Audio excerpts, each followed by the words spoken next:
All right, it is 3 o'clock, so everybody coming in, welcome. Justin Rivers here with you, Chief Experience Officer from Untapped New York. Welcome to the Sunset Whitman Walk across the Brooklyn Bridge. We're going to do crossing Brooklyn Ferry today with Karen Karbiener, president of the Walt Whitman Initiative, an NYU professor. You may remember Karen from Saturday when she did a really wonderful historic NYU campus tour. And today we've been really excited about this because, as some of you know, it had to have been rescheduled. Wow. Pete Cannon, it's so good to have you back. Great to see you. Everybody, so we can let Karen start pretty quickly. Just a couple of things, one of which is, as a lot of you know, please put your Q&A in the chat. Karen usually graciously lets us ask questions during the presentation, so we don't have to save them all till the end. So feel free to put some questions in there. Secondly, I have attached a poem or group of poems that Karen asked you to have for the crossing. So I put them on a PDF in the chat. So please make sure you check the chat if you'd like to follow along with the poems. And let me make sure there isn't anybody hanging out in a lot of people hanging out in the waiting room. All right, for those of you just coming in, welcome. I had just mentioned that we're going to let Karen start, but please check the chat because poems are there that Karen would like you to have during the presentation. And again, for those of you who just came in, welcome. Karen, I'm going to let you take it away. I'm going to drop the screen. That's great. Thank you, Justin. Yeah, my pleasure. And hey, everybody. Welcome to Fulton Ferry Landing in Brooklyn. We got an amazing day today for spectacular views, and I'm very, very proud and happy to introduce two of my students, Eden and Vaishnavi, who are walking with me today very safely. You know, we're all covered with masks, but I couldn't resist bringing at least a few of them.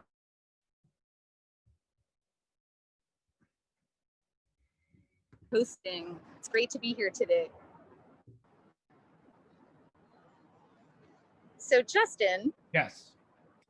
I'm just making sure I've got you there. We are starting in a very scenic place, and I'm sure you guys hear the buzzes behind me. And I'm just gonna, I guess I can flip my camera so that you can see what we are looking at. And I'm gonna ask Eden and. Yeah, I think if you click the screen, yeah. Right. I just wanted to make my image bigger so you could kind of see what we're doing. But I think you have right. You had. Yes. And then double tap. And then double tap. Excellent. Thank you. Except I can't see Justin now.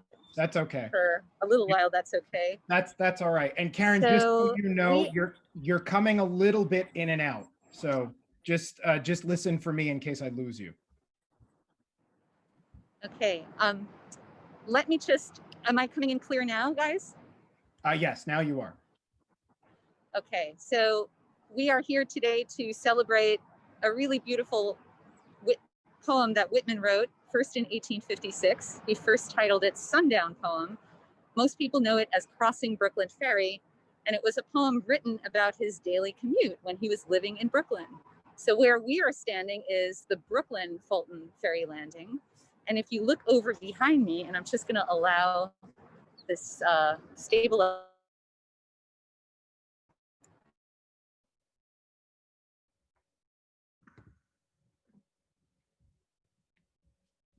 you. Okay, Karen, you are coming in and out at this point. Still. I'm not sure if you can hear me.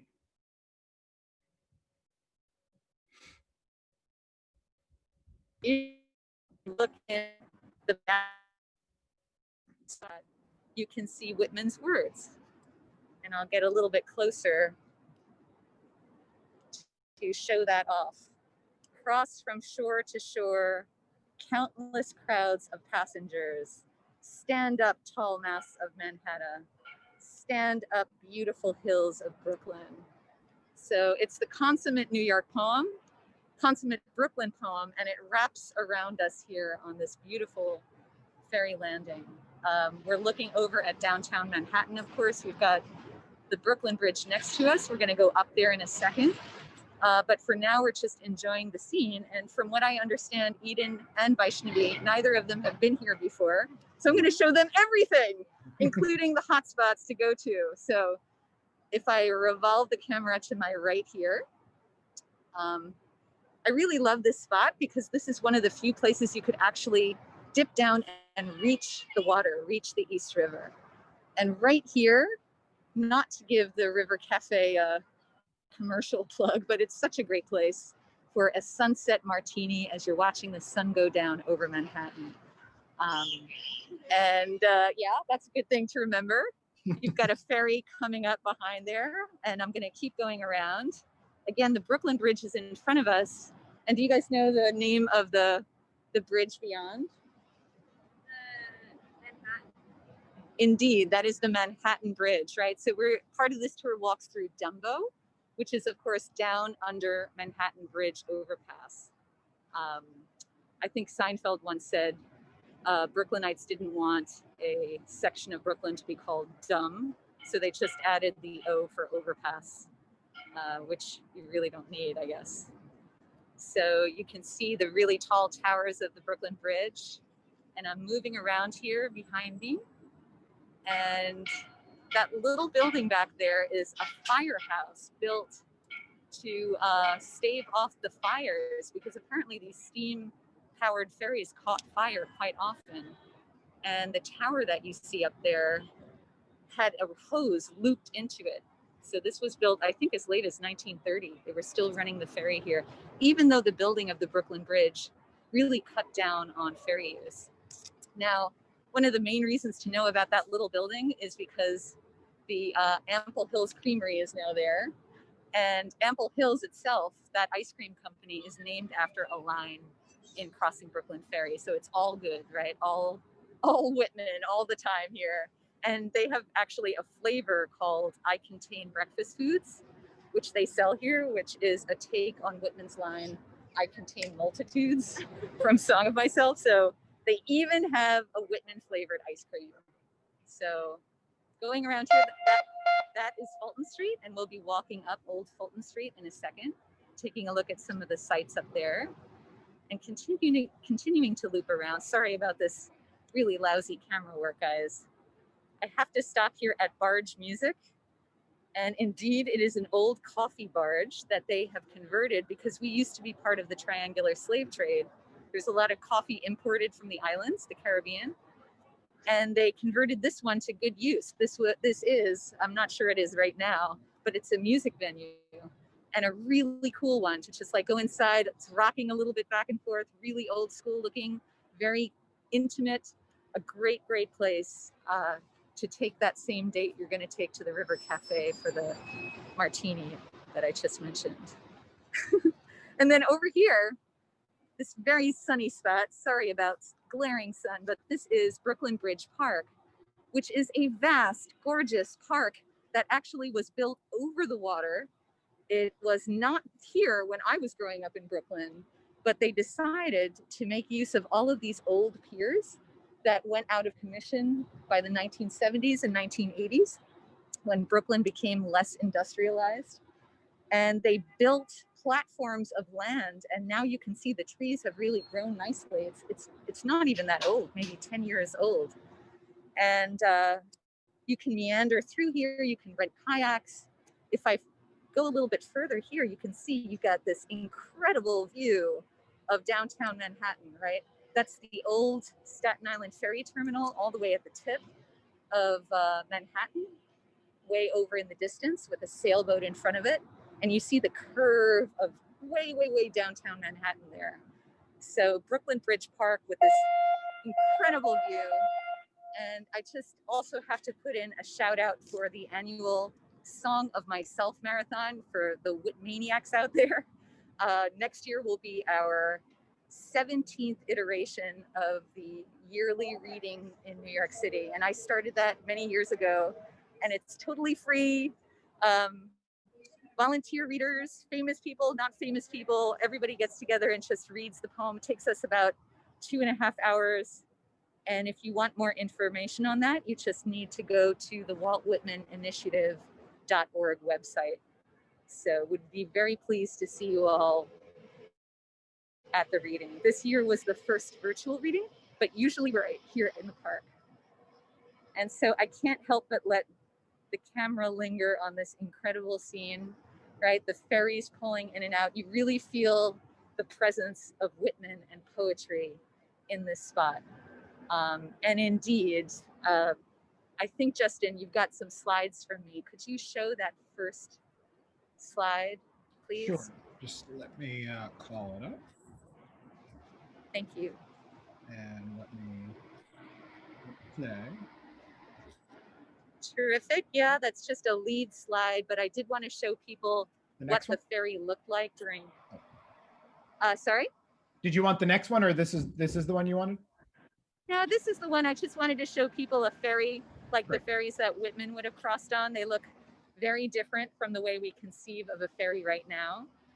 And I really like that this ferry, as you see, it's an 1859 ferry, so very likely Whitman rode on this. Again, commuting people back and forth from Brooklyn to Manhattan. I guess the thing to remember, guys, is that you lived in Brooklyn, right? Brooklyn was beautiful, hilly, neighborly. Manhattan was where it was all happening, right? The work was there, the culture was there. But many, many people preferred to live in Brooklyn, including Whitman. So he would be taking this ferry to work, to go work in the print shops in downtown Manhattan, right along Printers Row, where City Hall Park is. And then on the way back, he would take these same ferries from Fulton Street over in Manhattan to this Fulton Street here in Brooklyn. So Crossing Brooklyn Ferry, this poem, as I told you, the first name of it was Sundown Poem. And I guess that was his commute back home, right? Like when the sun was behind him and he's crossing over the East River, coming this way to Brooklyn, back home to Brooklyn. So thank you, Justin. I'm gonna let you show us again because Eden and Vaishnavi are looking really great, just taking in the scenery there. It's just beautiful. And I'm gonna flip us around because we're gonna walk up Fulton Street now. And I'm gonna show you guys a couple of really great sights on the way. So this platform is often used for wedding photography. And I guess you can tell why. Very photogenic, very open. And on a day like this, it's amazing that there are not more people out. There are also a lot of markers showing you what happened here. And Justin, I think it's actually the third slide that has a close-up of a marker that we're passing right now. Yeah, if you just skip that one. Yeah, exactly that one. And folks at home can read that, that marker. And I'm showing everybody here the marker here as well. So a ferry landing is very much a place of endings and beginnings to endings. And a long, long time ago, in 1776, General George Washington really kind of lost a battle here, but it was such a noble loss that it's commemorated with this stone. So as you can see from the writing on the plaque, as well as my own marker there, the Americans were really trapped by the British. This was the Battle of Brooklyn, terribly ill-fated, right? The Americans terribly outnumbered. And Washington made a quick decision in the middle of the night to just transport his ailing troops from Brooklyn over to Manhattan, hoping that the British would not catch wind of that. And miraculously, it happened, right? So this is also not just the spot that inspired Walt Whitman with his great poem, but also the spot of a seminal moment in the American Revolution. So we're going to continue. You guys ready? And Justin, you here. I try to think. There's a lot of construction going on here, so you can show the screen, Justin. I want to show off Ample Hills Creamery here. which is not open right now, unfortunately. Although, wait, it looks like there are people in there, right? Yeah, there are people in there. Oh my God, I owe you guys an ice cream. Totally, I contain breakfast foods, ice cream. We'll do that on the way back. What we're gonna do now is we're gonna walk up Old Fulton Street. And it still has the old curve in it that Whitman would have known. And these buildings here on the corner I've walked on the bridge before, but with Shake Shack below, a couple of pizza joints. These are all 1836 to 1839 brownstones. So they've been here a long, long time. They've watched many a traveler come home. And that spot below there where Shake Shack is, that's been some kind of bar or restaurant since the building was built. You know, it's just a really convenient place to go if you are tired from work and you don't want to go home yet. Just showing off Vaishnavi and Eden here, walking on. And these beautiful bridges, do you guys check that out? How amazing. You can get a really amazing shot of like the Brooklyn Bridge and then the Manhattan Bridge behind it. And the clarity of a day like today. Wow, it's just beautiful. How are we doing, Justin? Very good. You know what? While we are walking, this is really photogenic here. So I kind of want to let people see these beautiful storefronts. Yeah. And despite the pandemic, people having a good time sitting out, enjoying the late sun, good pizza slice. Could you bring up, Justin, that second slide that I have? Sure.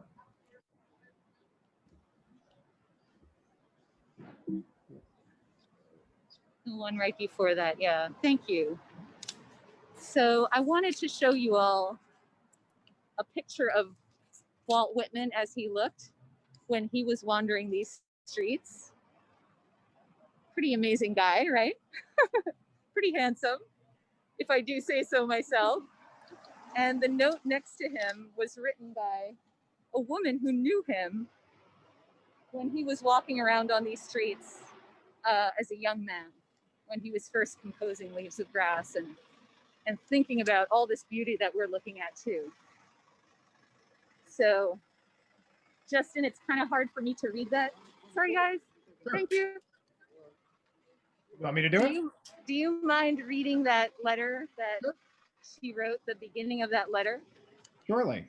It is from 510 Madison Street, dated December 30th, 1887. Dear Mr. Whitman, many years have rolled by since I last shook hands with you on Fulton Street, Brooklyn. I can see you now as you looked then, tall and hardy, in a gray woolen shirt, turned down collar, bare bronze neck, bearded face crowned with a soft, broad-brimmed slouch hat.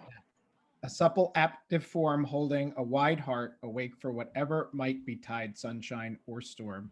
Sincerely yours, Mrs. Anna M. Kerr. So you get this really awesome picture of Walt, right, in his youthful vigor, strolling up that same street you just saw us walk on. And if you bring us back, Justin, we've got another view of Fulton Street here. So we're standing in front of a really striking building called the Eagle Warehouse Building. It might look familiar to people. I'm not doing a good job. When we cross the street, you can see a better view of this. But I think a number of the Spider-Man movies were filmed in here. And the architect, Frank Freeman, was really famous in Brooklyn for designing these really heavy-duty Romanesque buildings. So it's got a very solid feel. And we're looking down where we were just standing at the view, which is pretty spectacular, again, with the bridge dominating. And we stopped here because of a couple of plaques that are on the Eagle Warehouse Building. Let's see if I can get both of them for a second. One of them is actually about the Eagle Warehouse. And I'll put it close up so folks can read it at their leisure if you stop the video, if you're watching this as a recording. So inside of this building were the offices of the Brooklyn Daily Eagle, a very humble, small building. And Frank Freeman kind of built this glorious late 19th century monster of a building over Whitman's former offices, because Whitman edited that paper from 1846 to 1848. So already it's got a Whitman association, right? Like in the bowels of these buildings were those offices that started off Whitman on his newspaper career. But the building has also put up a plaque about Walt. So here you have another plaque where you have Whitman's years, right? 1819 to 1892. And you know what, Vaishnavi, you are pretty close. So I'm going to move aside. Do you mind reading it just to give them a different voice? And I'm going to put the mic in front of you. I'm trying.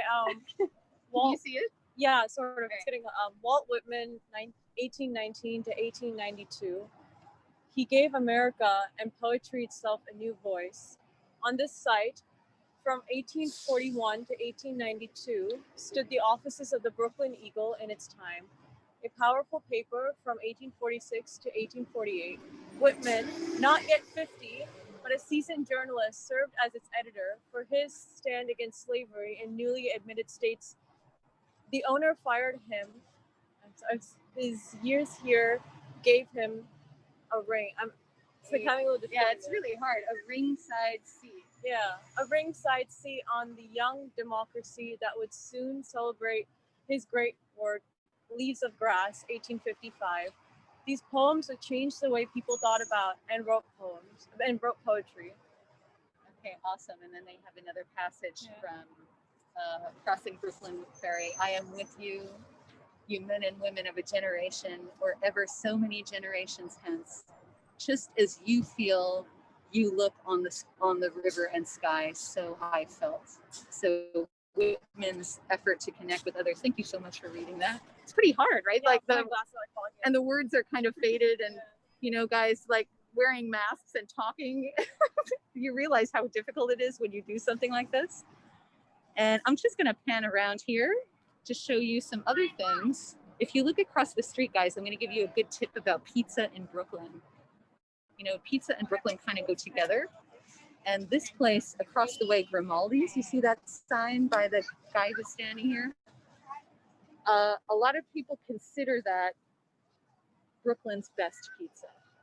But there's a little secret about that, and that is that because of the long, long lines in front of Grimaldi's, Juliana Grimaldi decided to open up her own pizza place. So that little joint there, Giuliani's Pizza, just as good as Grimaldi's. And the line is much shorter. You cannot buy a slice, right? Because in New York, good pizza, you cannot buy by the slice. You have to sit down, you have to have a whole pie. And I guess, I don't know how they're doing it now. I guess there's not a whole lot of people that can enjoy Giuliana's Pizza, but usually you get a tiny little table and they give you like a little stand and the pizza goes on top of the stand. So you're kind of eating underneath the pizza. It's really fun. Justin, have you had Giuliana's before? I have, yes. So what do you think? It is very good. It is very, very good. And you're right, that is a good kept secret for that area. And you know what? I have another slide that is going to take us back to 1880 of this very same scene we're looking at now. I think it's the fourth slide. Yeah, exactly. So if you guys can see this, Eden and Vaishnavi are with me. So this is the scene in 1880, and you can see that there was once upon a time a terminal, a ferry terminal, where the tower is. So when people landed from the ferry, you'd have actually like a place to rest and stay and buy a ticket, get a snack. And in the background, because this is 1880 and the bridge was finished in 1883, you see the Brooklyn Bridge actually being constructed. So a very cool before and after shot. Justin, flip to us right now again, just so that people can see the difference. Oops, not framing the shot terribly well, but this is it. Same place. Oops, sorry guys. Counterintuitive buttons here. There we go. Justin, maybe you can help me. There's a movie, right? Once Upon a Time in America. Am I right? Yes. That has that uses that particular shot. Yes. You are correct. Okay. So we are going to cross over, and there's no unscenic way to walk in the ferry landing and in DUMBO. So we're going to walk down Front Street, which is right ahead of us here. And Front Street was Whitman's residence twice in his life. He actually lived here when they first moved to Brooklyn, when the Whitmans left Long Island and Whitman was just 4 years old. Came to Brooklyn with his growing family, right? He was part of a family of 8 brothers and sisters, lots of dysfunction in the family, alcoholism, mental instability. And Walt was the second child, the second son. And Whitman Sr. moved them to Brooklyn because he had heard about this up and coming place. There were only about 8,000 people living in Brooklyn when they moved here in 1823. And during Whitman's time here, he'd see the city grow into a population of 250,000. And Justin, maybe you know the number today in Brooklyn, something like 2.7, 2.8 million. Is that right? I believe it's 2.8. So Last time we checked, so I'll double grown, check. Right, thank you. It's grown quite a bit. And I included a slide that's going to show everybody what Brooklyn looked like, or what this street, what Front Street looked like back when Whitman first moved here. Do you mind putting that one on, Justin? Sure. And it's, by the way, to clarify, it is 2.6 million as of 2018. So just Thank for you. accuracy's sake. There you go. Did you want? No, right after this one, please. This one? Ah, that one. Yeah. That's it. So this image here is basically done with a camera obscura, except it was drawn by Francis Guy, who was an amateur photographer and painter in Brooklyn, out of his window as he was living on Front Street. And we estimate that this was painted around 1820. You can go see this painting at the Brooklyn Museum of Art. It is spectacular. It's huge. It's something like 5 times 8 feet, a kind of a walk-in experience. And what I most like about it is, if you flip to the next slide, Justin, it actually comes with a key. So Francis Guy painted everybody who actually lived there. So when you're looking at the painting, you're not just looking at random people, you're actually looking at Brooklynites. And he painted everybody. He painted African Americans because there was actually a free Black community living at Fulton Ferry Landing. I think there is actually a signpost about that on the landing.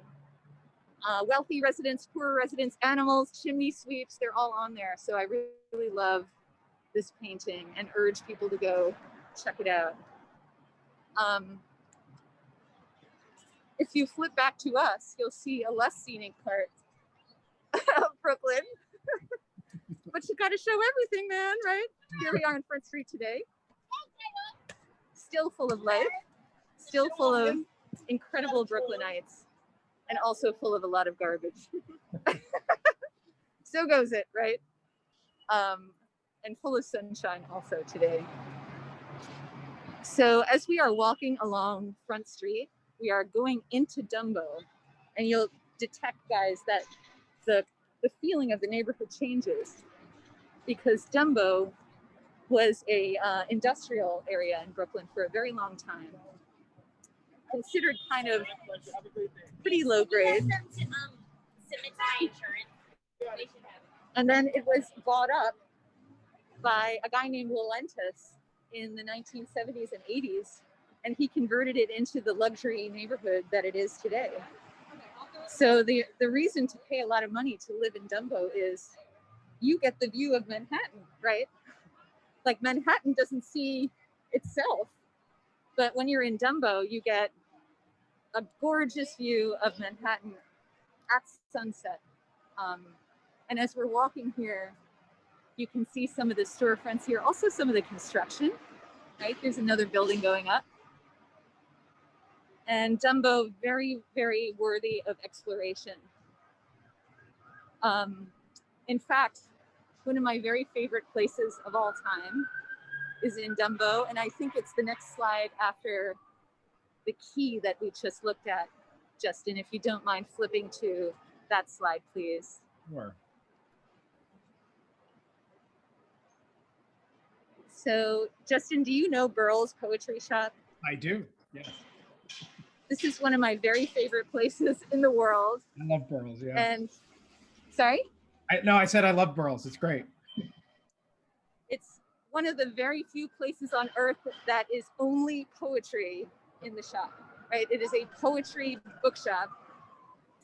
And it is on Front Street. It's on 141 Front Street. We're not going to pass it, but I'm going to give a shout out to Burls. I saw that they are closed, hopefully not forever.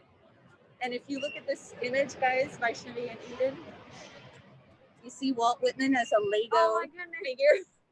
So they love Walt. And I've gone to many great readings there.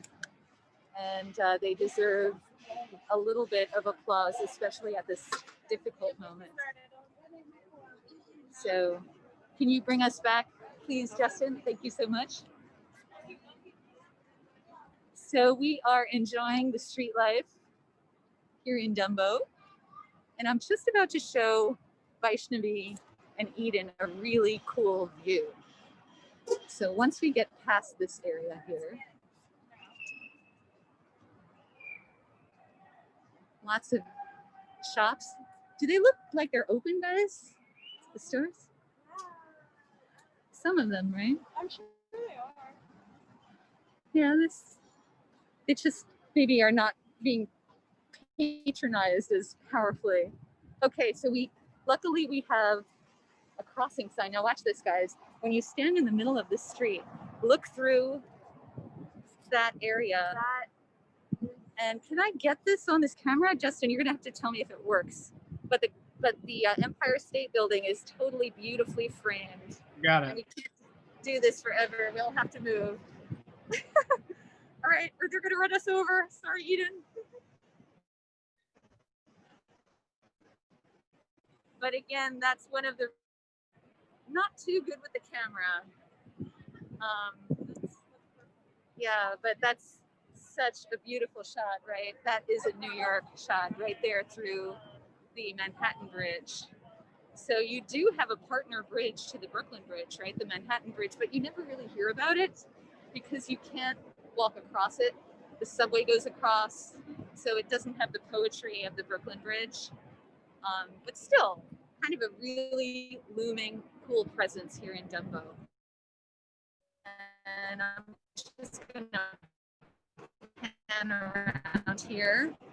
A little stone streets, right? It really feels, I don't know, does it feel like Boston? Eden is from Boston. Yeah, I'm thinking that was A little bit more industrial, I guess, but definitely different, lots of noise, actually. You can hear the train coming across on the Manhattan Bridge there. And do you know the cardboard box was invented in Dumbo? really. Oh, yeah. So Brillo pads were invented in Dumbo. Really? So a lot of the kind of industrial part of New York Oh, wow. took place here. Now it's just such a great place to come for culture. As you can see, little restaurants have popped up. And we're gonna head up this way to get up to the bridge. So let's see.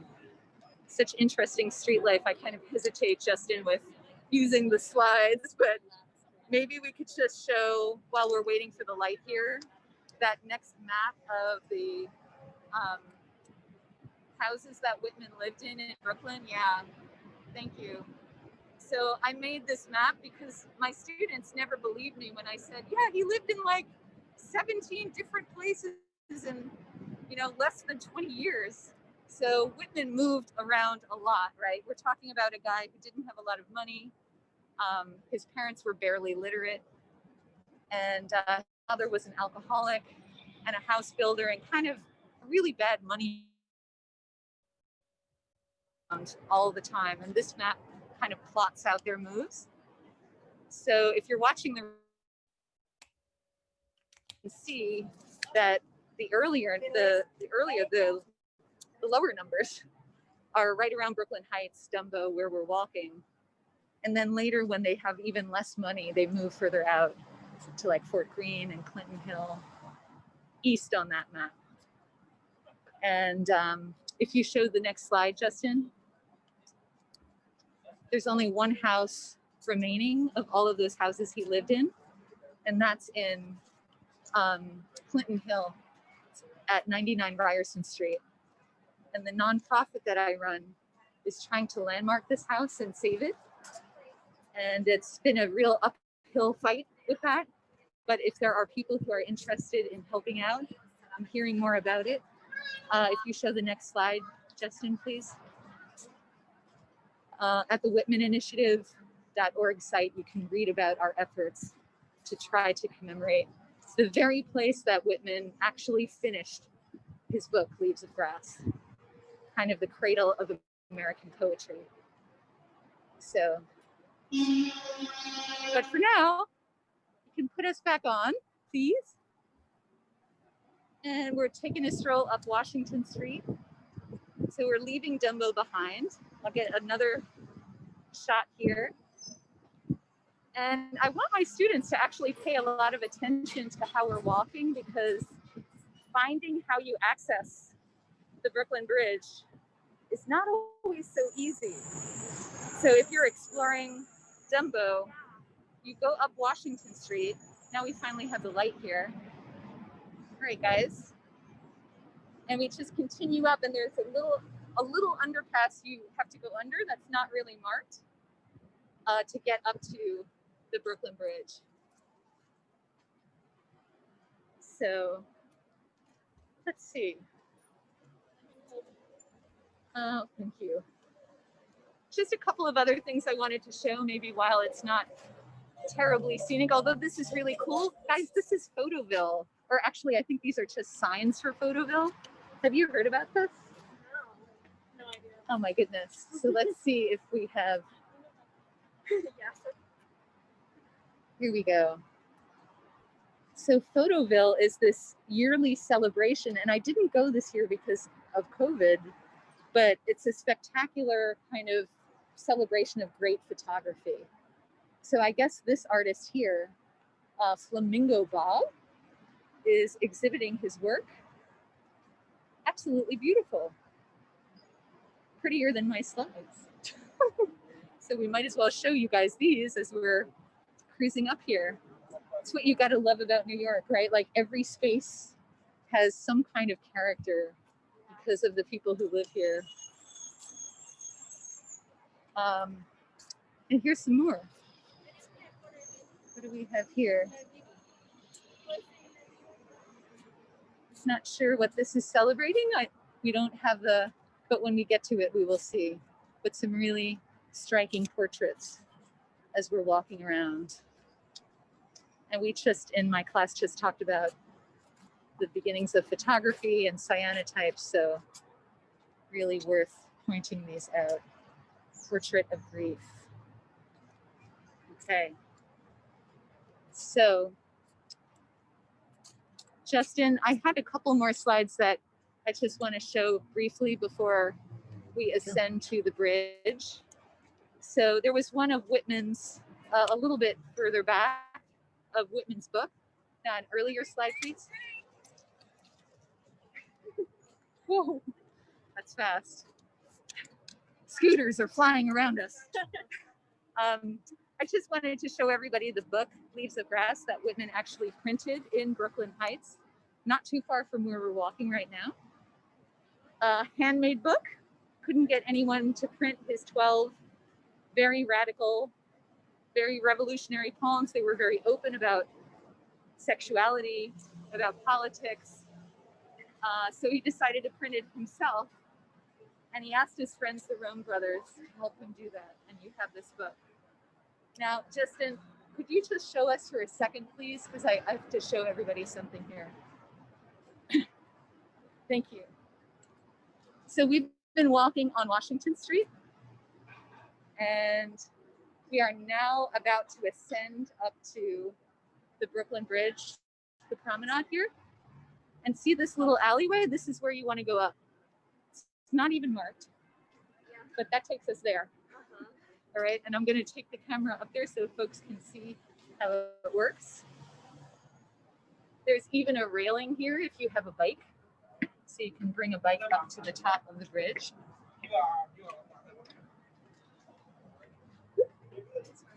There you go. Almost at the top, with an incredible view waiting for us.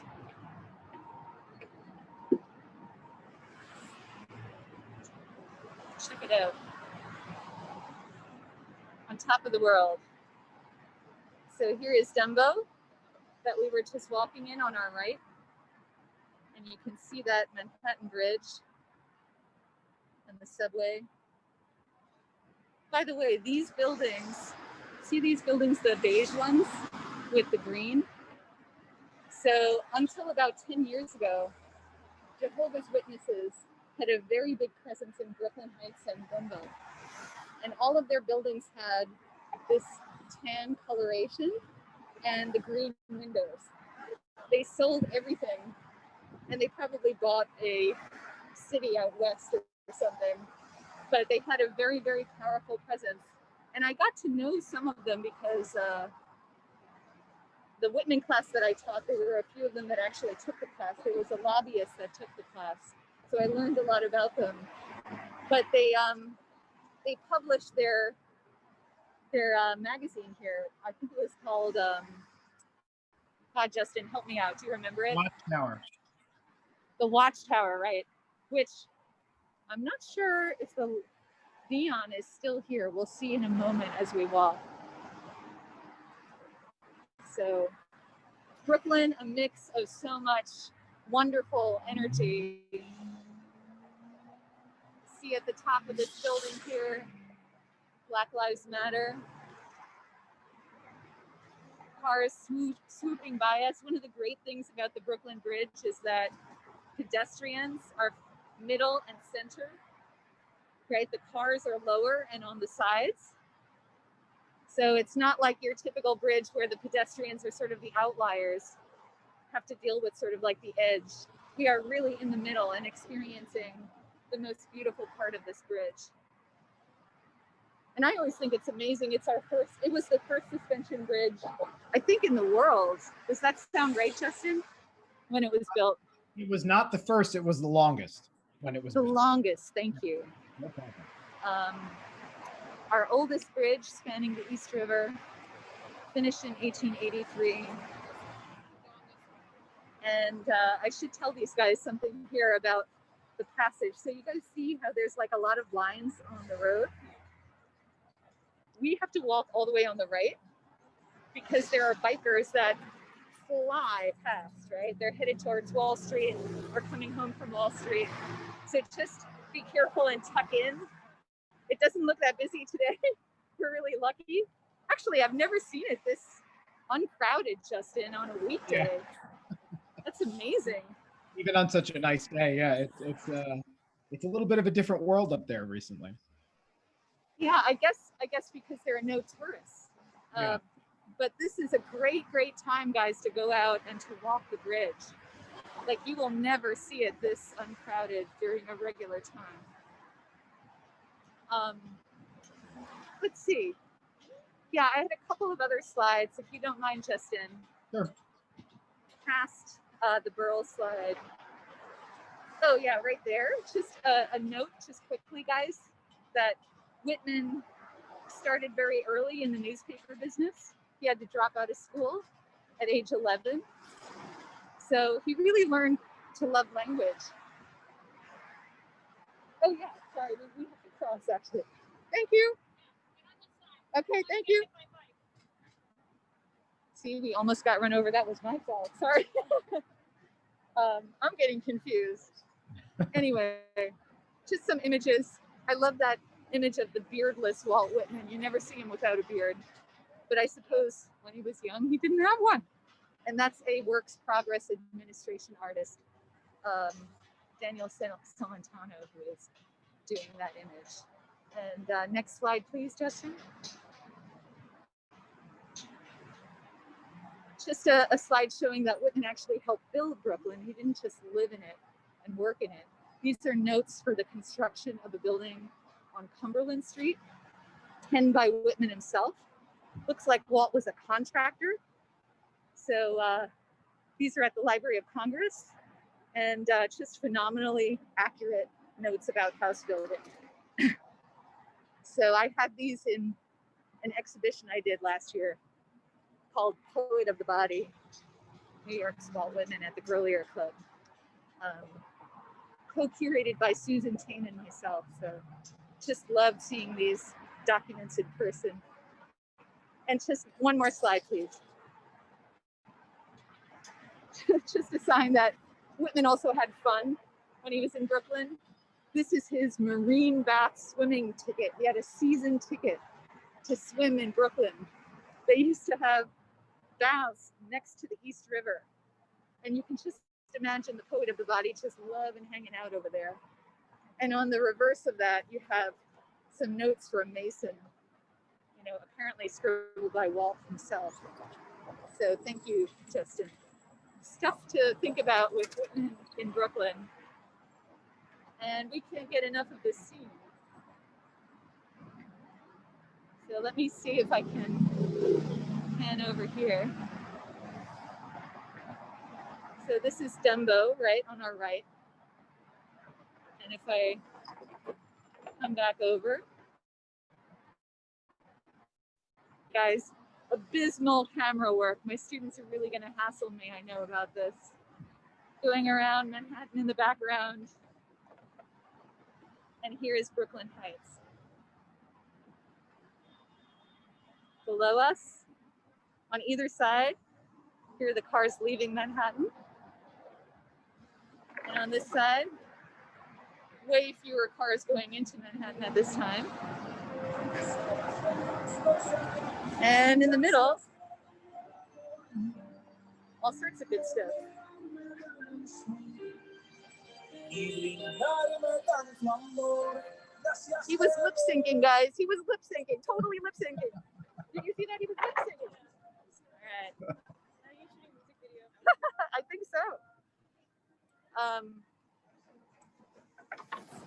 So the bridge was built by a couple of German Americans, were engineered, I should say, by John Roebling, and then he basically died when the broad project started, partly as a result of a foot injury he incurred when he was waiting for the ferry. And he was so angry about how the ferry would get canceled during cold weather. Sorry. That he was the one who really proposed the idea of a bridge, you know, a way to cross without worrying about boats or weather. And as I said, he died just as the project was undertaken in 1869. So his young, very young son in his 20s, Washington Roebling, took over the job. And under Washington Roebling, the Brooklyn Bridge was constructed over many years, right? 1869 to 1883, with many, many deaths incurred because of the difficulties in engineering this bridge in the 19th century, including to Washington, who actually got the bends. The divers out there will know what that is, but he was trying to help place this tower of the Brooklyn Bridge, and the diving equipment was so primitive that it was really easy to get oxygen air bubbles in your bloodstream. And back then there was no decompression chamber like they have now for that kind of thing. So Washington was confined to bed while the bridge was being built. And his wife, Emily, actually took over a great deal of the overseeing of the construction. Wow, people are wearing all sorts of cool things today, I must say. There's a lot of photo shoots. What's that, Justin? There's a lot of amateur photo shoots going on today up there. Oh yeah, I'm telling you, it's really fun up here. Guys, get out and do this. So good to be up here. Feels so freeing. So I was just saying that Washington was in bed and Emily used to go here to the bridge and communicate to the workers stuff that Washington wanted them to know, and she would come back home and she would have reports on the construction. So Emily was honored by being one of the very first to cross the bridge, and she actually has a plaque on this Brooklyn Tower here. Now, if you stop here, this is such an amazing shot. I have to stop. George O'Keeffe or Joseph Stella. I think about so many artists that have been inspired by this shape. Looks like a great heart, right? Like a great Gothic heart for either Manhattan or Brooklyn, depending on how you face it. And up top, just the drama of that against a beautiful sky.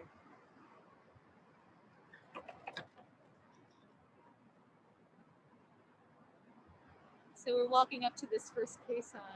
Oh, sorry.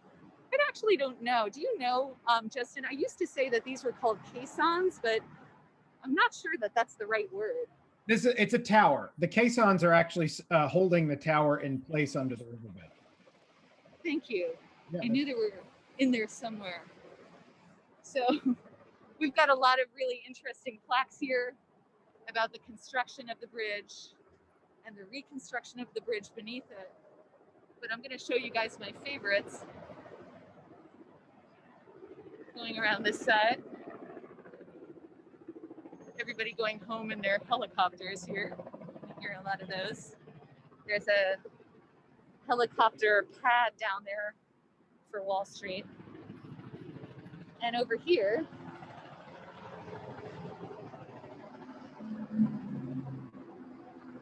this is the plaque that I wanted to show you.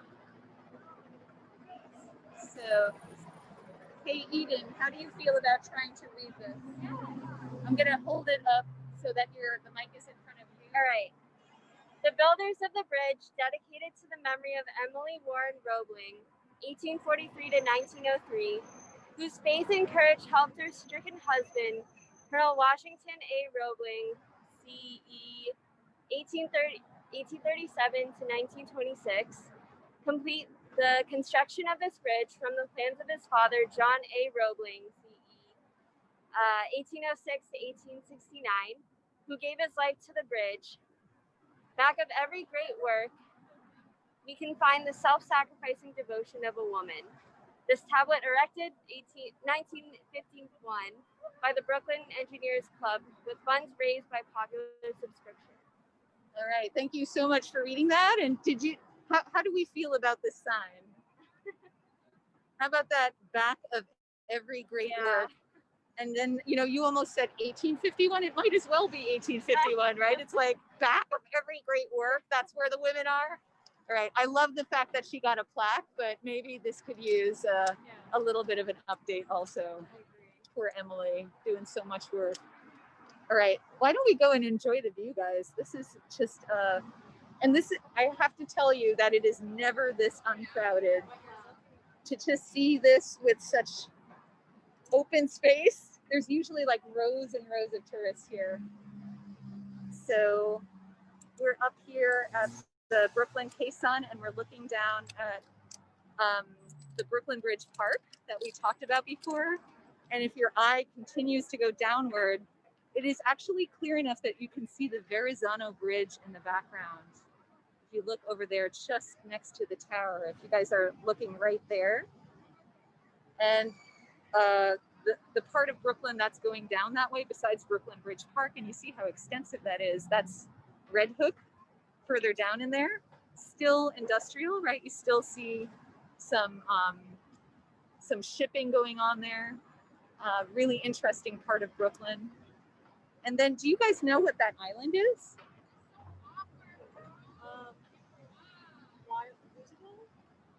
No, that's up behind us actually.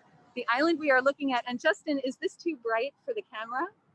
No, it's very pretty. I mean, I don't mind it. I don't think anybody else is bothered by it. It's such a gorgeous view, but I think you're good. Okay, cool. I'm gonna try and flip the camera. Is that all right? Yeah, go for it. let's see if we can do that and give you guys an There even you go. more Oh yeah, look at that. That's spectacular great. view of what you see. So that is Governor's Island. And the story with Governor's Island is it belonged to the Coast Guard for a very long time.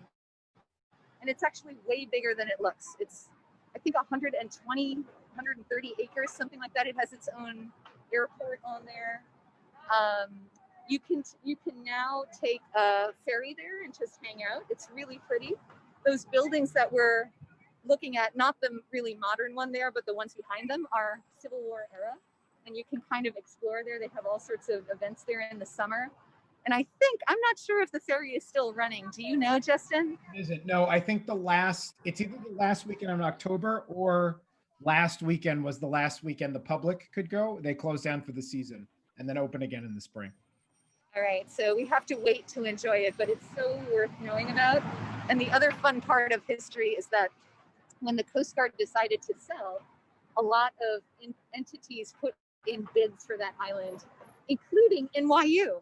There was a brief moment where NYU thought about putting dorms on that island. So what do you guys think about the idea of commuting from your island dorm life? Ferry to class. Right, I guess. And nowadays, you know, you can take a ferry up the East River. So maybe it could even drop you off around East 14th Street. And then you would take a bus over to get to class. But Columbia put in a bid. And ultimately the city bought it, which is so awesome because everybody can enjoy it. So I've had a really great time. And I'll tell you, and maybe Justin, you know about this too, Hammock Grove. Have you been there on Governor's Island? I have with so Mandy Edgecombe does a great tour of Governor's Island. Such an amazing place. You get a hammock if you get there early enough in the morning, and you get this view right here of Manhattan Island, and it's exquisite, right? Like, and the view from Governor's Island is really unusual because the island is kind of almost pointy at the end. So, do you guys know the landmass that is beyond Governor's Island? I'll give you a hint. It's the 5th borough of New York City that people always forget.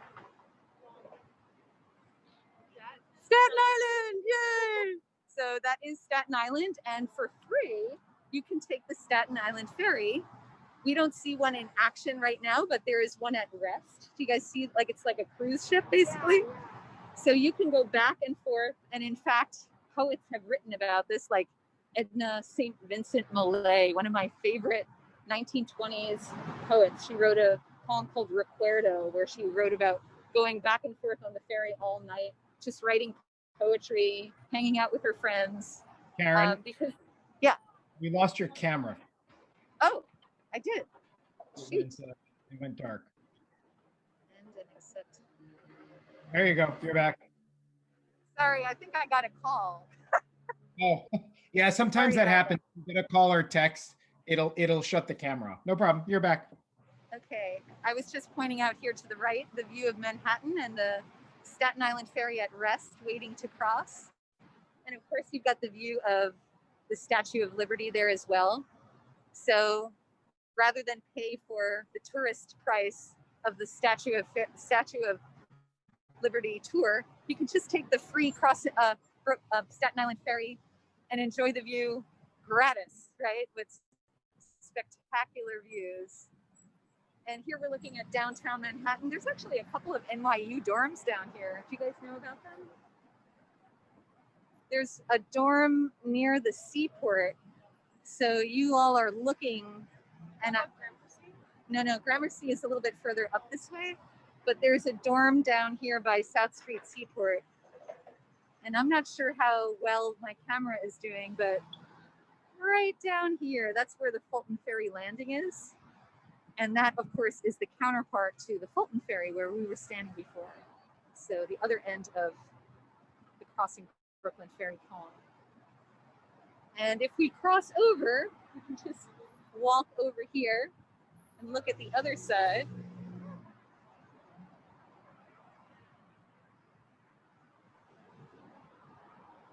This is Upper Manhattan, and you can already see, you know, back here we have the Freedom Tower, right to our left of that picture.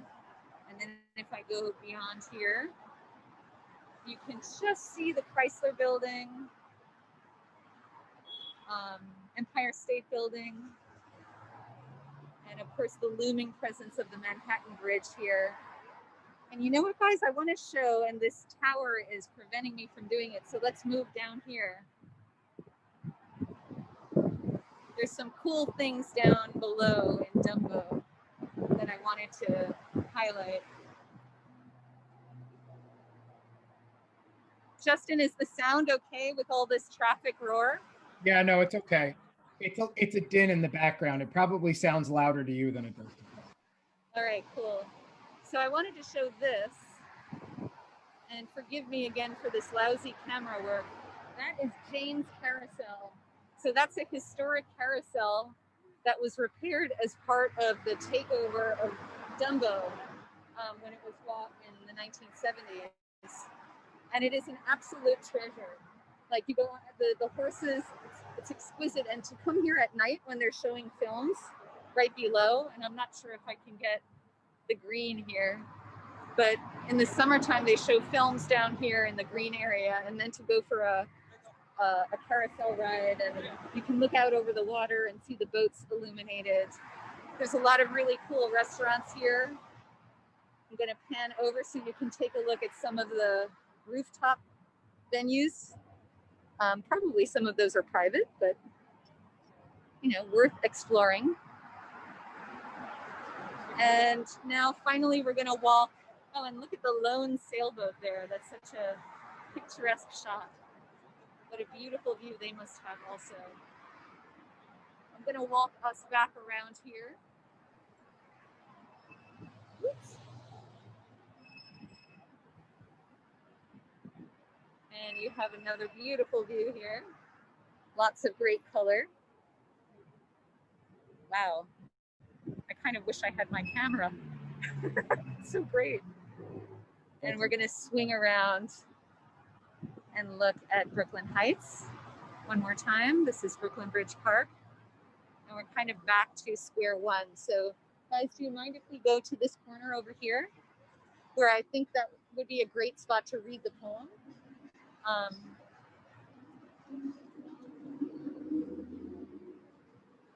While enjoying this view on a really great day. So Justin, it looks like we timed the sunset pretty well. Pretty good. And I'm going to get out Crossing Brooklyn Ferry, or I should say Sundown poem, the first iteration. And I'm going to ask maybe one of my students here, Vaishnavi, would you mind holding onto the camera and maybe having some fun with it? I don't know if I'll, okay. I'm probably gonna, okay. Yeah, that's it. Okay, yeah. And I'm just going to get the poem out here. So what exactly do we want to see? You can just show everybody around while I get the actual poem ready for our reading.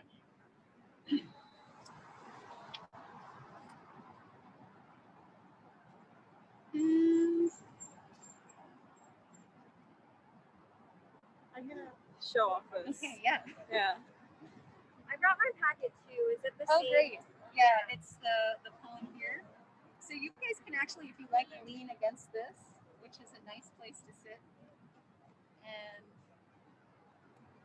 I don't think they can hear me, probably, right? So maybe I should just take it over. I've got it out now. And thank you so much, Vaishnavi. Thank you. All right, so what I'm going to try to do is I'm going to flip up the camera again. And oops, I'll go back. Here we are. Come back to us. And we're going to read Crossing Brooklyn Ferry, or at least we're going to attempt to read Crossing Brooklyn Ferry. We've got to balance a lot of stuff to do it, but I think it can be done. And it's, oh, thank you so much. So, how about, Eden, do you want to start us off and just read as long as you like? And I think what I'm going to do is I'm going to ask you to hold the camera while you read. Okay. So that the mic picks up your voice. Okay. And then maybe pass it to Vaishnavi and and so forth. So Yeah. it's really easy to do the camera. This is it's not really easy. I'm messing up all the time, but like theoretically it's easy. Uh-huh. Okay, so I'll let you try it out. There you go. All right, thank you. Sure. Do you want me to? I can hold this while you do that. Sure, yeah. All right. Okay. And maybe hold it up so to make yeah. sure that the mic is right. Oh, wow, there. this is really, all right. Yeah, it's counterintuitive, right? It's like, It is. Okay, there we go. All right, sundown poem. Flood tide of the river, flow on. I watch you, face to face. Clouds of the west, sun half an hour high. I see you also, face to face. Crowds of men and women attired in the usual costumes. How curious you are to me. On the ferry boats, the hundreds and hundreds that cross are more curious to me than you suppose. And you that shall cross from shore to shore years hence are more to me, and more in my meditations than you might suppose. The impalpable sustenance of me, from all things at all hours of the day, the simple, compact, well-joined scheme, myself disintegrated, everyone disintegrated, yet part of the scheme, the similitudes of the past and those of the future, the glories strung like beads on my smallest sights and hearings, on the walk in the street and the passage over the river, the current rushing so swiftly and swimming with me far away, the others that are to follow me, the ties between me and them, the certainty of others, the life, love, sight, hearing of others. anyway, should I try Oh, it out? should I? Okay. Yeah, and you can actually make the camera point away from you too if you'd rather. You know, you can push that button and then it sees the scene, or Which one? Yeah. like right here. You go I like love that. to maneuver. Yeah. Okay. There we go. So I'm just gonna show off this. Pretty cool. And I can hold that for you while you read. I can hold it. You sure? Okay. Okay. Others will enter the gates of the ferry and cross from shore to shore. Others will watch the run of the flood tide. Others will see the shipping of Manhattan north and west and the heights of Brooklyn to the south and east. Others will see the islands large and small. 50 years hence, others will see them as they cross, the sun half an hour high. 100 years hence, or ever so many 100 years hence, others will see them, will enjoy the sunset, the pouring in of the flood tide, the falling back to the sea of the ebb tide. It avails not, neither time or place, distance avails not. I am with you, you men and women of a generation, or ever so many generations hence. I project myself, also I return. I am with you, and know how it is. Just as you feel when you look on the river and sky, so I felt. Just as any of you is one of a living crowd, I was one of a crowd. Just as you are refreshed by the gladness of the river and the bright flow, I was refreshed. Just as you stand and lean on the rail, yet hurry with the swift current, I stood, yet was hurried. Just as you look on the numberless masts of ship and thick stem pipes of steamboats, I looked. Should I go on, or? I can take over. You Okay. can flip it and keep it lightly. Thank you. That was wonderful. All right, let's see. So we are pointed. I can hold it. No, it's okay. I'm finally starting to get the hang of it. Hello, we're coming back. Okay, we're trying to figure out scenic things for you to look at while you hear this poem. Here we go. I too, many and many a time, crossed the river, the sun half an hour high. I watched the December seagulls. I saw them high in the air, floating with motionless wings, oscillating their bodies. I saw how the glistening yellow lit up parts of their bodies and left the rest in strong shadow. I saw the slow wheeling circles and the gradual edging toward the south. I too saw the reflection of the summer sky in the water, had my eyes dazzled by the shimmering track of beams, looked at the fine centrifugal spokes of light round the shape of my head in the sunlit water, looked on the haze on the hills southward and westward, looked on the vapor as it flew in fleeces tinged with violet, saw there I looked toward the lower bay to notice the arriving ships, saw their approach, saw aboard those that were near me, saw the white sails of schooners and sloops, saw the ships at anchor, the sailors at work in the rigging, or out astride the spars. The round masts, the swinging motion of the hulls, the slender serpentine pennants, the large and small steamers in motion, the pilots in their pilot houses, the white wake left by the passage, the quick tremulous whirl of the wheels, the flags of all nations, the falling of them at sunset. I'm trying to change the view as I'm reading to just keep it interesting. The scallop edge waves in the twilight, the ladled cups, the frolicsome crest and glistening, the stretch of bar growing dimmer and dimmer, the gray walls of the granite storehouses. Yikes! By the docks. On the river, the shadowy group, the big steam tug closely flanked on each side by the barges, the hay boat, the belated lighter. On the neighboring shore, the fires from the foundry chimneys burning high and glaringly into the night, casting their flicker of black, contrasted with wild red and yellow light, over the tops of houses and down into the clefts of streets. These and all else were to me the same as they are to you. I project myself a moment to tell you. Also, I return. I loved well these cities. I loved well the stately and rapid river. The men and women I saw were all near to me. Others the same, others who look back on me because I looked forward to them. The time will come, though I stop here today and tonight. Eden, you want to have another shot? Yeah. So this is pointed the other way. Gotcha.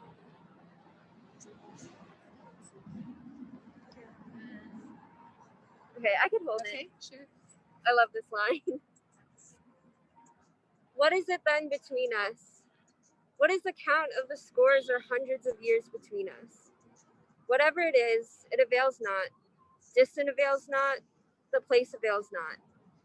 I too lived.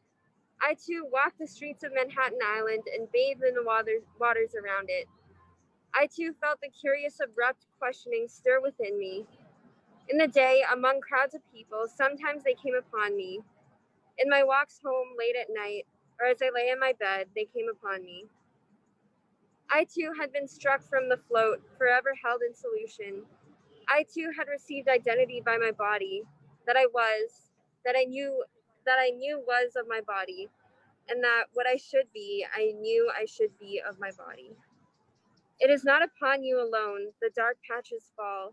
The dark through patches down upon me also. The best I had done seemed to me blank and suspicious. My great thoughts, as I suppose them, were they not in reality meager? Would not people laugh at me? It is not you alone who know what it is to be evil. I am he who knew what it was to be evil. I too knitted the old knot of contrariety. Blabbed, blushed, resented, lied, stole, grudged, had guile, anger, lust, hot wishes I dared not speak, was wayward, vain, greedy, shallow, sly, a solitary committer, a coward, a malignant person, the wolf, the snake, the hog, not wanting in me, the cheating look, the frivolous word, the adulterous wish, not wanting, refusals, hates, postponements, meanness, laziness, none of these wanting. But I was a Manhattanese, free, friendly, and proud. I was called by my nice name, by clear, loud voices of young men as they saw me approaching or passing, felt their arms on my neck as I stood, or the negligent leaning of their flesh against me as I sat, saw many I loved in the street or ferry boat or public assembly, yet never told them a word, lived the same life with the rest, the same old laughing, gnawing, sleeping, played the part that still looks back on the actor or the actress, the same old role, the role that is what we make it, as great as we like or as small as we like, both great and small. Okay.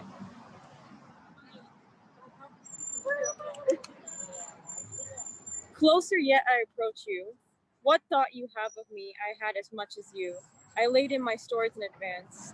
I considered long and seriously of you before you were born. Who was to know what should come home to me? Who knows but I am enjoying this? Who knows but I am as good as looking at you now, for all you cannot see me. It is not you alone, nor I alone. Not a few races, not a few generations, not a few centuries. It is that each came, or comes, or shall come, from its due emission without fail, either now, or then, or henceforth. Everything indicates, the smallest does, and the largest does. A necessary film envelopes all, and envelopes the soul for a proper time. Now I am curious what sight can ever be more stately and admirable to me than my masthead the Mannahatta, my river and sunset, and my scallop-edged waves of flood tide, the seagulls oscillating their bodies, the hayboat and the twilight, and the belated lighter. Curious what gods can exceed these that clasp me by the hand, and with voices I love call me promptly and loudly by my nighest name as I approach. Curious what is more subtle than this, which ties me to the woman or man that looks in my face, which fuses me into you now and pours my meaning into you. We understand, then, do we not? What I promised without mentioning it, have you not accepted? What the study could not teach, what the preaching could not accomplish, is accomplished, is it not? What the push of reading could not start is started by me personally, is it not? Flow on, river, flow with the flood tide and ebb with the ebb tide. Frolic on, crested and scallop-edged waves. Gorgeous clouds of the sunset, drench me with your splendor, me, or the men and women generations after me. Cross from shore to shore, countless crowds of passengers. Stand up, tall masts of Mannahatta, stand up, beautiful hills of Brooklyn. Bully for you, you proud, friendly, free Manhattanese. Throb, baffled and curious brain, throw out questions and answers. Suspend here and everywhere, eternal flow of solution. Blab, blush, lie, steal, you or I or anyone after us. Gaze loving and thirsting eyes in the house or street or public assembly. Sound out voices of young men, loudly and musically call me by my nighest name. Live, old life, play the part that looks back on the actor or actress. Play the old role, the role that is great or small, according as one makes it. Consider you who peruse me, whether I may not in unknown ways be looking upon you. Beautiful reading. All right, let's see if I can get one last great shot for everybody. And we're at near the end of the poem here. Let's see. Such a cityscape here. All right. Let's see, where were we? Be firm. Oh, thank you. Be firm, rail over the river to support those who lean idly, yet haste with the hasting current. Fly on, seabirds. Fly sideways or wheel in large circles high in the air. Receive the summer sky, you water. Faithfully hold it till all downcast eyes have time to take it from you. Diverge fine spokes of light from the shape of my head or anyone's head in the sunlit water. Come on, ships from the lower bay. Pass up or down, white-sailed schooners, sloops, lighters. Flaunt away, flags of all nations. Be duly lowered at sunset. Burn high your fires, foundry chimneys. Cast black shadows at nightfall. Cast red and yellow light over the tops of the houses. Appearances now or henceforth indicate what you are. You necessary film, continue to envelope the soul. About my body for me and your body for you, be hung our divinest aromas. Thrive, cities, bring your freight, bring your shows, ample and sufficient rivers. Expand, being then none which else is perhaps more spiritual. Keep your places, objects than which none else is more lasting. We descend upon you and all things. We arrest you all. We realize the soul only by you, you faithful solids and fluids. Through you, color, form, location, sublimity, ideality. Through you, every proof, comparison, and all the suggestions and determinations of ourselves. You have waited, you always wait, you dumb, beautiful ministers, you novices. We receive you with free sense at last. We are insatiate henceforward. Not you anymore shall be able to to foil us or withhold yourselves from us. We use you and do not carry you aside. We plant you permanently within us. We fathom you not. We love you. There is perfection in you also. You furnish your parts toward eternity, great or small. You furnish your parts toward the soul. So I realized that I was focused on the cars, Justin. That was not really very poetic of me, but maybe there's no not poetic shot here. And the first thing I want to say is thank you so much to my students here. Oops, now my phone doesn't want to, let's see. There you go, you're good. All right, we're gonna hold that way. I'm gonna say a very warm thank you to Eden and Vaishnavi. They did such an amazing job bringing that poem to light. If I would have two hands, I would totally clap for them, but we cannot do that. We are juggling many things here and hoping to give you guys a nice experience too of both the view and this spectacular New York poem. So maybe I will ask you guys, I guess you have already been so kind as to come to this session, but do you have any words? And maybe we'll sort of like focus this on ourselves a little bit. Not so good at this. All right, getting all of us on here. Here we are. So we're all kind of standing up here, just heard the poem, and I'm gonna ask, although I know it's really hard with this mic, but did you guys get a sense of what the poem is about? Like, it's just in general, did any passages really stand out to you? I saw two particular themes. Obviously, there was the homosexual tones to it, where he talks about the men who pass by him and look him in the face. And there was also about being a proud Manhattanite or Brooklynite, and it just, I guess reading this just makes you feel like you're a part of something. That's so beautiful. Vaishnavi has hit it again. She's such an amazing student, but she's right in picking up, as probably others have too, there's a sense of shame at the core of the poem, right? A lot of people call it the dark patches part, where he says, the dark patches fell upon me also. And he starts saying, the wolf, the snake, the hob not wanting in me. Whitman was a gay man before the word homosexual was really used in American culture. And he spent a lot of time and wrote a lot of poetry trying to, come to terms with his identity. There was a real personal wrestle for him. And you can hear that in this poem. There's a tremendous amount of doubt in the poem. And I think that's why I turn to it a lot, because it's not the type of poem you would expect from a great author. Yeah. This is a man who's really struggling. And at one point he says, will not people laugh at me? Yeah. Like, you never hear a great writer say that. But Whitman, coming from a very humble background, which we've talked about, not a literary family. And usually in America, if you went into literature, you had money, your parents were somehow connected with intellectual life. Whitman had none of those things, but he felt that need to write the great American poem, to really define America at a time of crisis, right? The 1850s, right before the Civil War. So for me, this poem is very timely. The same type of struggles and the uncertainty. Like, look at today. We have no idea who the president's going to be. Like, these are really uncertain times. Yeah. And this poem is also full of that uncertainty. But did you guys detect what saves him? Like, what pulls him out of all of that sort of, the ill feelings that he has about himself and the lack of being able to define his feelings for other men? It's the city, right? And that's what makes this like the great New York poem, because he looks around, and he doesn't just look around, and he says things like, people calling me by my nighest name. Your nighest name is your nearest name. So that's Walt, right? Like, as he's walking around, he's like a local Brooklynite. He knows New York.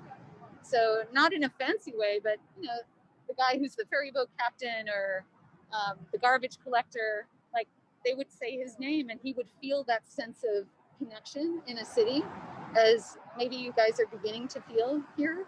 Is that safe to say? I don't know. So massive.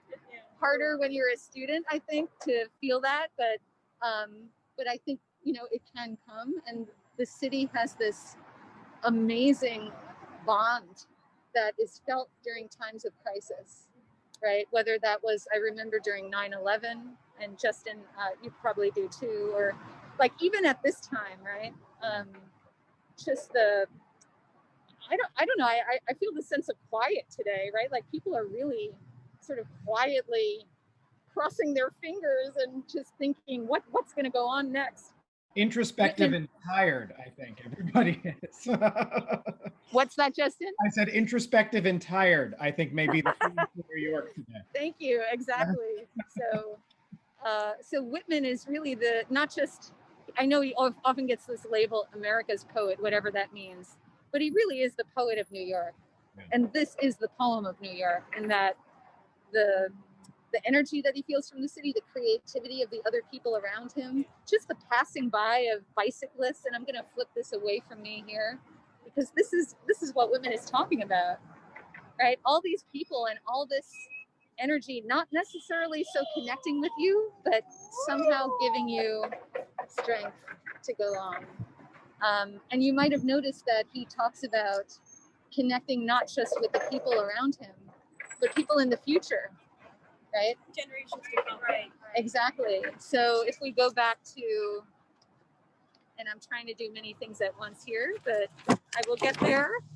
Hold on. Sorry for the shaking. When he says,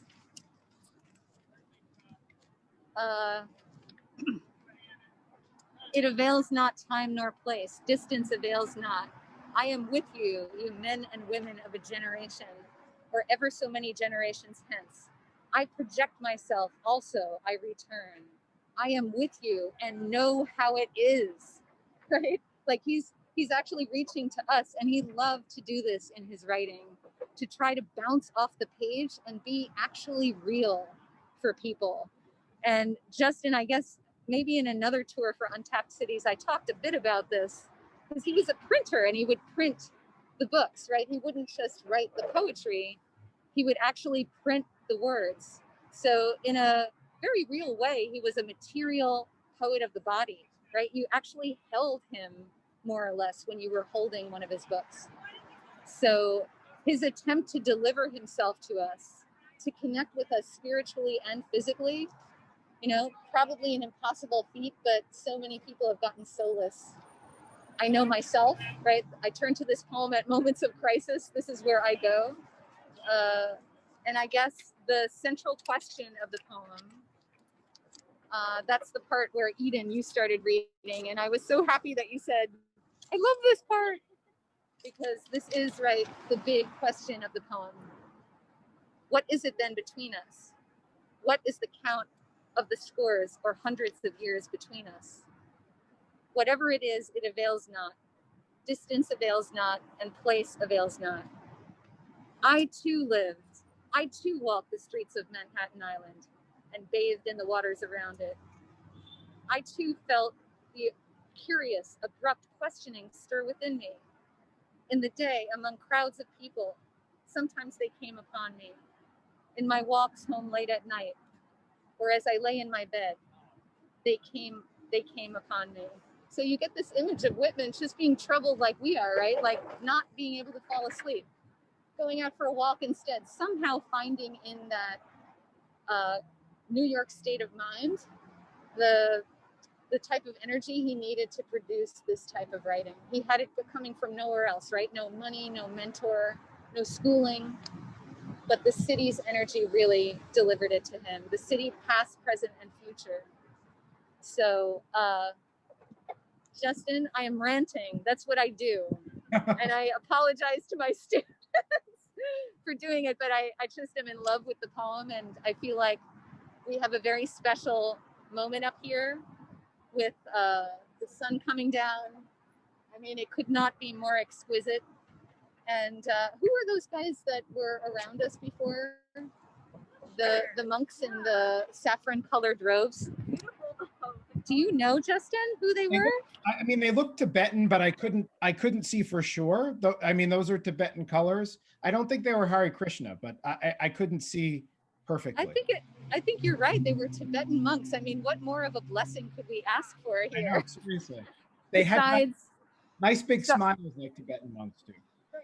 It's between Walt Whitman and Tibetan monks, I think we're doing pretty okay here. Maybe this is all a good omen for the election or any way else that we all want to look at it. But I want to thank Eden and Vaishnavi. They are going to get automatic A's. You know that in this class. Hey, I'm going to take that back. Well, they probably are anyway. But I want to thank you too, Justin. And I want to thank everybody who's watching, and also welcome any questions or comments that folks have if they want to connect with us up high here on the Brooklyn Bridge.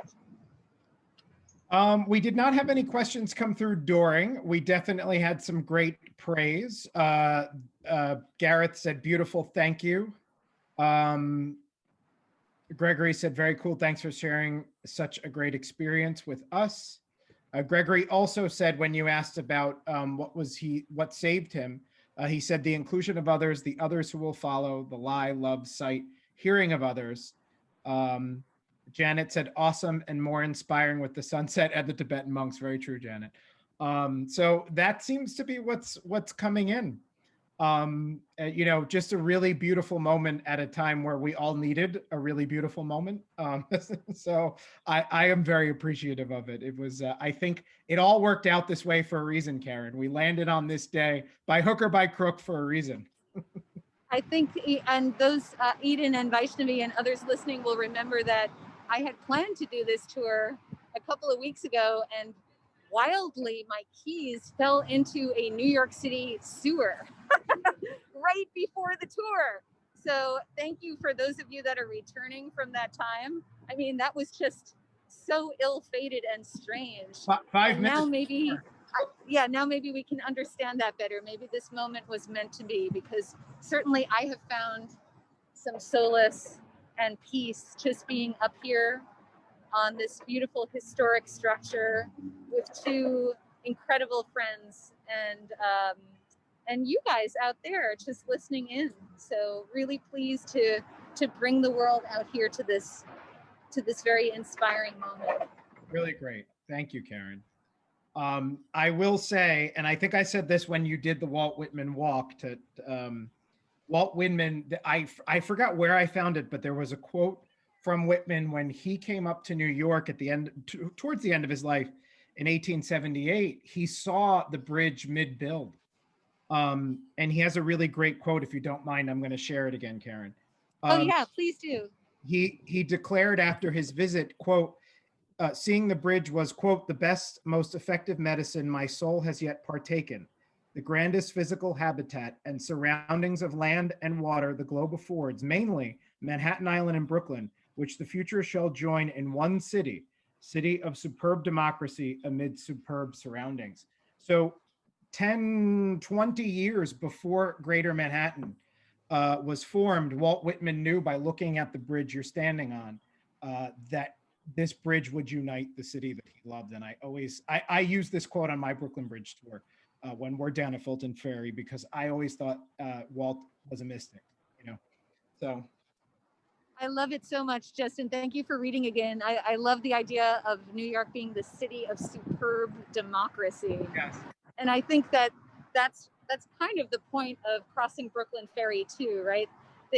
No matter what's happening politically, right? And God knows it was a mess in the 1850s in New York City, right? There was all sorts of terrible vote counting, right? Like so much fraud in New York City. And yet, despite all the political madness, there is that democratic spirit that bonds people who seek a place like this, right? A place of ambition, a place of greatness, and a place of poetry, a place of great art and openness that allow a gay, unmarried poet to be our greatest poet, you know, like no discrimination. So very happy to just be here and to bring that to life. And I think I'm going to let these guys go for a walk. I think we're going to just stroll the rest of the bridge actually over to Go Manhattan. for it. Enjoy the evening. I thank you, Karen, very much. And Yes. the insiders, thank you as well. Really, really great comments here. So enjoy the rest of your night. Get a little bit of that sunset in. And And let me, Eden and Vaishnavi are going to say goodbye. thank you guys so much. Really awesome work. Thank you. They're amazing. They're amazing. Bye, Justin. Thank you so much. Bye. Bye, everybody. Have a good night. We'll see you Friday at the Elizabeth Street Garden, which will be virtual and in person. So those of you who didn't get virtual tickets, it will be in person. All right. Have a good night, everybody. Bye. Good night.